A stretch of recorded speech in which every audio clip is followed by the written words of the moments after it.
My name is Leela, a 28-year-old stay-at-home mom. My husband, Tom, works for a company, and we recently welcomed our long-awaited daughter, a beautiful baby girl named Elena. Our little family of 3 feels complete. Elena is so precious that I could gaze at her for hours. My mom always says she looks just like I did when I was little. Elena brings back so many nostalgic memories for her. Today, I invited my parents over to meet Elena for the first time. Tom, have your parents met her yet?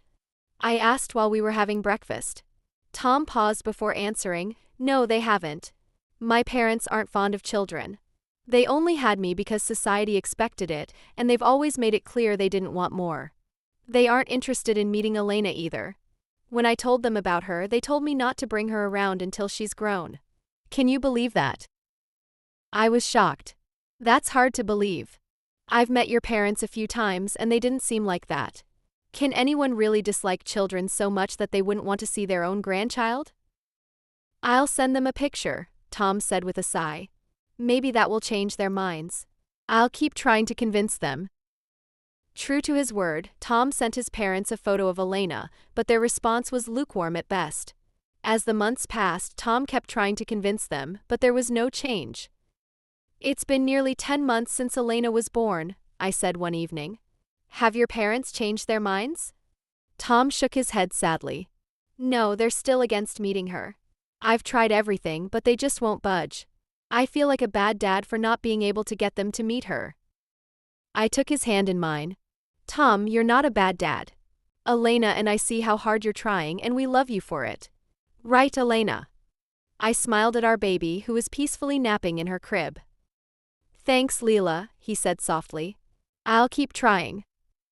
While I admired Tom's persistence, I was beginning to feel frustrated with trying to lift his spirits.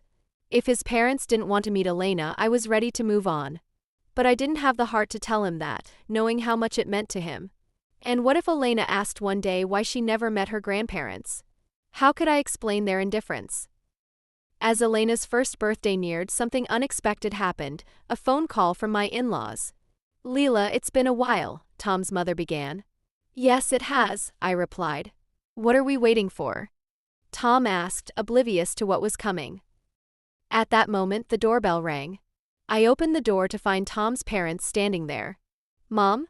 Dad? What are you doing here? Tom stammered, his face going pale. We're here to meet our granddaughter, of course, his mother said firmly. Hurry and bring her out.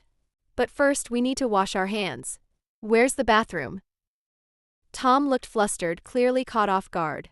For nearly a year, he had been deceiving everyone, and now his lies were unraveling. I decided to play along. When did they change their minds? I asked innocently. They seem so eager to meet her now. Well, yeah, Tom mumbled, avoiding eye contact. I've been talking to them and I finally convinced them to meet her. Nice try, Tom, his mother said sharply. But we know the truth. No matter what excuses you come up with, we're meeting our granddaughter today. After washing their hands, Tom's parents approached me with warm smiles, acting as though they didn't know about Tom's deception. I never said you couldn't meet her, I said, feigning confusion. What's going on? Why the sudden visit? What are you talking about? His father interjected. We've been wanting to meet her for so long. Isn't that right? At that moment, my parents walked in with Elena from the other room. There she is. My mother-in-law exclaimed, her eyes lighting up. Oh my goodness, what an adorable angel. Is this really our granddaughter? Elena smiled and giggled, reaching for her grandparents. She's such a sweetheart, I said, handing her to them. I'm glad you finally got to meet her. Now we can all talk. Tom looked cornered. What's going on here? I asked, turning to him. Why did you lie to both families to keep them from meeting Elena? You owe us all an explanation. And just like that, Tom's true motives came to light. He had been worried about the inheritance. As an only child, he had assumed everything would go to him. But after Elena was born, he realized she would be entitled to a share. In his desperation to secure it all for himself, he had come up with a plan to prevent his parents from forming a bond with her. You've been thinking about inheritance while your parents are still alive? I said, shocked. You kept Elena away from her grandparents for a whole year because of money? That's unbelievably selfish. Tom stammered, "That's not it. I was just following my boss's advice." "Enough." His mother cut in. "Thanks to your actions, we're now seeking legal help to ensure everything goes to Elena.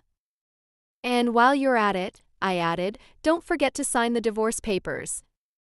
Tom froze. "Leela, no. Please don't do this. I can't stay married to someone who deceives everyone around him. Sooner or later, you'll try to manipulate Elena too. I'm done." "Mom, Dad," Tom begged, "will you still see Elena if Leela divorces me?" "Of course," his mother answered coldly. "We're severing ties with you, not with our granddaughter. You've made your choices." As I gathered Elena and began to leave, Tom's parents reiterated their plan. "We'll make sure our estate is properly handled," his father said. "And don't worry, Leela. Elena will always have us." With that, I walked out, leaving behind the house I once shared with Tom. It no longer felt like a home filled with trust or love, just a constant reminder of the lies that nearly tore us apart. After making the decision to leave Tom, I packed my things and moved back into my parents' home. "You're both welcome to join us," I told them. "We're preparing for Elena's birthday celebration." Tom, now alone, cried out, "Wait! Don't leave me here." But his pleas fell on deaf ears as we headed to my parents' house. Soon after, I finalized the divorce and gained full custody of Elena, along with child support. Tom didn't take it well. Furious at his boss for feeding him selfish ideas, he caused trouble at work, which ultimately led to him losing his job. He struggled to manage daily life, frequently turning to his parents for help, but they completely ignored him. Frustrated, I heard they even planned to sell their house and move far away to ensure he couldn't find them. Back at my parents' house, I've been raising Elena with their full support. I secured a full-time job and things have been steadily improving. Today marks Elena's second birthday and we're throwing a celebration for her. As friends and family gathered, I stood to make a toast. "Thank you all for coming to celebrate with us today. If I may, a toast." Everyone raised their glasses. "Cheers." Elena, smiling brightly, joined in. "Cheers." "Wait," one relative laughed. "She's only 2, right? I've never seen a 2-year-old say that with such confidence." "Neither have I," another added. "Elena loves saying cheers," my mom chimed in. "She practiced with Leela yesterday and did great." Surrounded by love, Elena is blossoming into a bright, joyful little girl, a true treasure to all who know her. As I reflect on how far we've come, I'm filled with gratitude for the love and support that surround us. The future feels full of possibilities, and I look forward to what lies ahead.